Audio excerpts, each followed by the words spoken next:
Cold, hungry, tired, and desperate, she sat in a dark corner, clinging to her newborn baby girl. Where would they sleep tonight? What would they eat? Is her life even worth living anymore? This woman is living in what a countless number of people live in today: poverty. Ofer Shoshani, a well-known journalist, says that poverty is one of America's biggest problems today. Could one person, or even a group of people, be what turns that around? I think the answer is absolutely yes. I think with effort and a united sense of purpose, we can change the lives of those living in poverty. First, by realizing what we're doing isn't working now. Next, by understanding that we have to change our way of thinking. And finally, we have to be willing to get involved in other people's lives. The first place I want to look, we have to realize what we're doing isn't working. And the first place that comes to mind is the church. The thing that breaks my heart is that so often the church is the last place anyone in the community wants to look to for help. The Columbian Encyclopedia tells us that social work emerged as a profession out of the early church and philanthropic groups, to relieve the effects of poverty, to bring the comforts of religion to the poor, to promote temperance, to care for the children, the sick, the aged, and to correct the delinquent.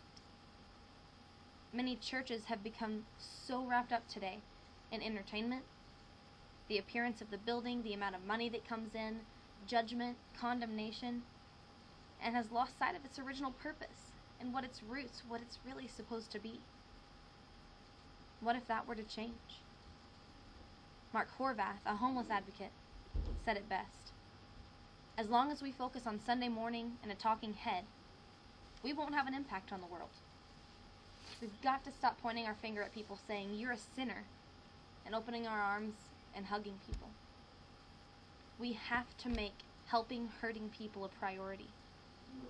We need to care for people without an agenda. Our human way of thinking is that whenever we go out of our way to help someone, that we are entitled to having someone help us back. Having other people serve us, whether it's for recognition or praise of doing something good, or even karma. What goes around comes around. That's the way of thinking that has to change. Many people need to hear this wake-up call and hear these shocking statistics about poverty here in our country. According to the book Poverty in America, over 2 to 3 million people in America today are homeless. Homelessness and poverty are issues that are continuing to grow in America today. There's something so much deeper, though, than the fact that teens and adults even are out of their homes. Most people who see the need will give money or clothes or food, but that doesn't really solve the problem. These people are searching for something much deeper than that. A sense of belonging. When their need is met, it's only a matter of time before there's another need, or the same need rises again. There's still that need for stability, a sense of hope to escape the desperate times that they're living in. Joan Johnson says that the average age of girls thrown out is 15 years old, while boys is 17 years old.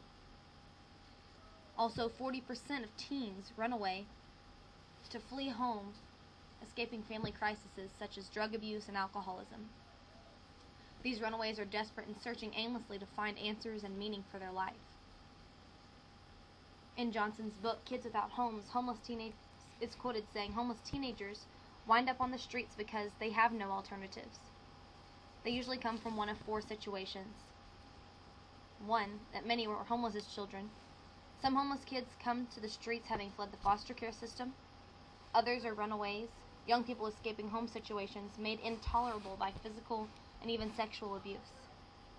And still others are known as throwaways, children who have actually been forced out of their homes and have no other place to go." On the streets with so much hopelessness and desperation, these teens will turn almost anywhere to feel something. In this book, Johnson also says, without the skills and social values they need to survive, many teens will turn to crime, drugs, and prostitution. These people need so much more than just food stamps and government housing. issue is, again, so much deeper than that. Once they're back on their feet again, somehow, some way, they need that stability. Sometimes helping these people is a very hard thing because needy people don't like needing help. The social worker's job then is to lend a helping hand without increasing the dependence of the recipient at the same time. You have to take a good, hard look at your motives before you can be of any help to these people. You have to feel some connection to these other people, and you have to believe that they also have something to teach you. Finally, you've got to be willing to get involved.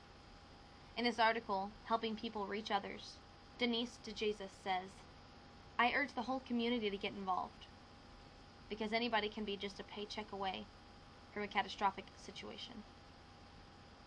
And one can never really know exactly what someone else is going through, but what would it take to spend a little extra time with somebody who looked lonely? What if one person can change someone's life? Sometimes it's as simple as a passing smile. Other times it's buying them lunch. You often hear that little acts of kindness can make a difference. Mark Horvath took that one step further and said, forget random acts of kindness.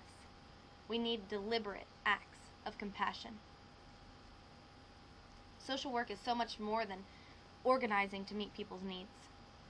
It's helping them find help and showing them how to live in such a way that produces a positive lifestyle. Some people were just never taught to live in such a way. North Ellis County Outreach Center is a great example of this. It's here in Red Oak, Texas, and the operator of this organization is Denise Butler. I've had the opportunity to work with her on a few different projects, and a chance to talk back and forth with her about her vision for this place. This outreach assistance assists around over 105 families, or 457 individuals per month. They help families that need emergency assistance, whether that's through payments for the water bill, electric bill, housing payments, food, clothing, back-to-school supplies, medicines, and even Christmas toys for the kids. But what's so awesome about this place is that they don't just give. Miss Butler says, you hear the saying, give a man a fish, and you've fed him for today. Teach a man to fish, and you've fed him for a lifetime. That's what we go by here. They require people that they assist to take classes with them. They have budgeting, finance, parenting, job search skills, and diabetes management classes. All of these are efforts to help these people to be able to stand on their own 2 feet. Her vision is, she says, to end generational poverty. And she is doing just that, one family at a time. In conclusion, I believe that homelessness and poverty are huge issues in America today. I also believe that something can be done about it. It takes people willing to take a stand, willing to be revolutionary. And first, that's by realizing what we're doing now isn't working. Next, by understanding that we have to change our way of thinking. And finally, that we have to be willing to get involved in other people's lives. Something has to change.